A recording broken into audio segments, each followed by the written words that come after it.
I had $109,711 in student loan debt. I'm not lying. This is the actual calculation. I just did it last night. I went to PA school. PA school is very expensive. It is a similar cost per year to medical school. And I don't regret it. I love my job. I have a very good income after it, but it's still a lot of money to pay for an education. Today's video is going to be about my plan to tackle my student loan debt. I know it might not seem like it, but I am very debt averse, and I come from a family that's very debt averse. It is one of the qualities that I am most thankful financially that I learned from my dad. With that being said, this debt aversion that I have really lit the fire under me to get rid of it as fast as possible. I'm already halfway through this plan, and the plan was to pay off 109, yes, you heard it, $109,000 plus of student loans off in 2 years. So I'm going to tell you guys how I plan on doing this. Everybody is at a different point in your journey. I hope that my story can be an inspiration to you guys, because honestly, debt is not it. It's not fun, and you shouldn't hold on to it. Student loan debt, for some reason, is a debt that people are willing to underpay and allow it to rule their life. And yes, my income might be incredibly different than what yours is, but everyone can do something in line with what their circumstances are. So let's talk about what my plan is.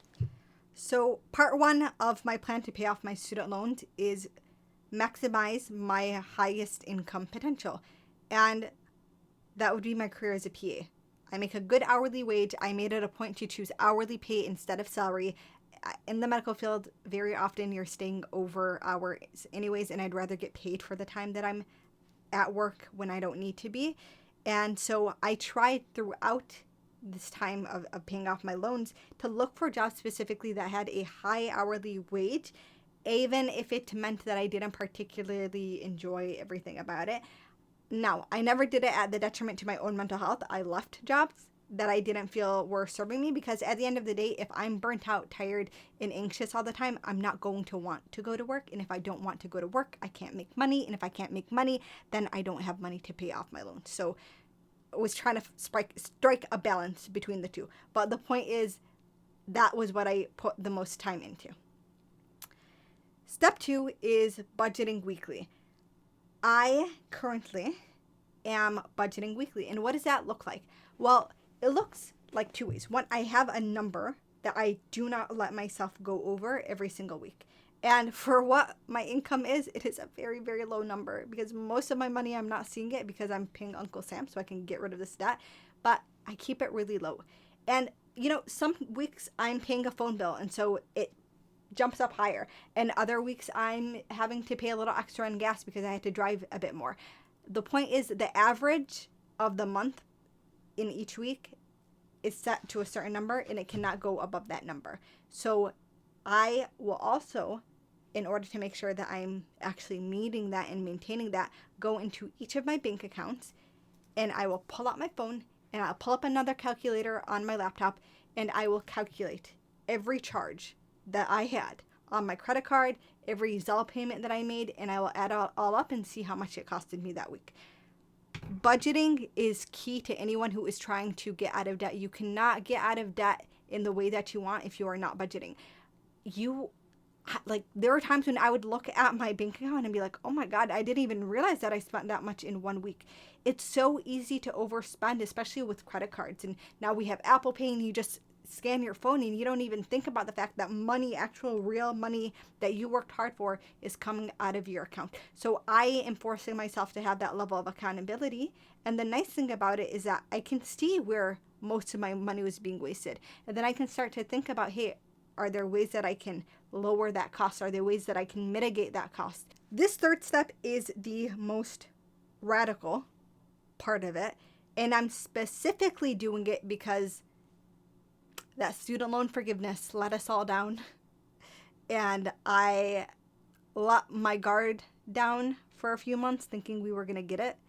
And I need to make up for that.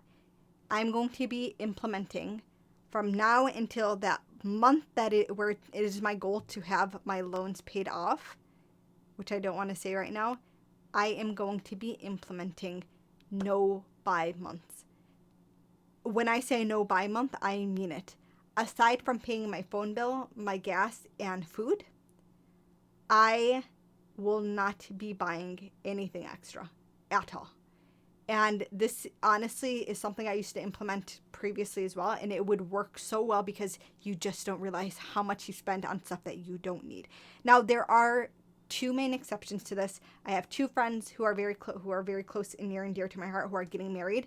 And I am going to be spending obviously on their gift, which in our culture, you actually give money. So that is something I'm already budgeting for. But other than that, there is not going to be any spending happening. So I will give you guys an update after my first month of doing this and kind of tips if you want to implement this. It's honestly not as crazy as it sounds. I know it sounds really crazy, but it's not. By the way, guys, if you appreciate the transparency here of telling you guys how much in debt I am and offering some of my experiences and my tips that maybe it'll help you, please smash that like button for the YouTube algorithm. It really helps get this video out there and it helps my channel a lot. Thank you so much. Back to the video. The next thing I'm going to be doing, which I am kind of sad about because I actually genuinely enjoy it, is I'm going to be cutting out all eating out. Now, here is the thing for me. I'm not a huge spender on items. I'm not a huge spender on clothes. Eating out was that one thing for me that I was okay spending on. But it is also a huge expense because when you're eating out very often, it adds up. There's one exception to this. My birthday is coming up, but I won't be the one who is paying for the meal. My friends will be, so that'll be fine. But I will not be eating out for the next few months. The very last thing I am going to be doing is I'm going to try to maximize on my side hustles. I have a few different things that I do that bring in some extra income. First and foremost, if you guys might have actually seen this on my table, but I have a life coaching. There we go. I have a life coaching company. And so I'm actually launching my first group coaching program. And so that obviously brings in some income.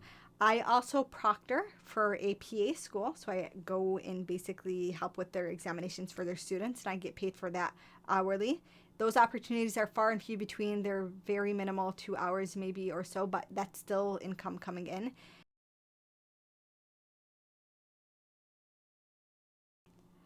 That's all I've got for you guys today. I hope that this might be a bit of encouragement if you have student loan debt or really any debt to start thinking about what are the concrete steps you can take to pay it off. And I will be taking you guys on this journey as I'm paying off. There's going to be a video coming up shortly, a shorts video of me paying off $13,000. That's one payment. It makes me so sad to think about, but it's okay, inshallah. It'll be worth it in the end. As well as updates on my no-buy months, and of course when I finally, inshallah, God willing, pay off the student loan debt, you guys will be the first to know. Thank you guys so much for watching. Like, subscribe, comment below, let me know what you guys think about the plan. Are you guys in student loan debt? Let's have a conversation. And thanks again for watching. Hope to see you guys soon. Assalamu alaikum.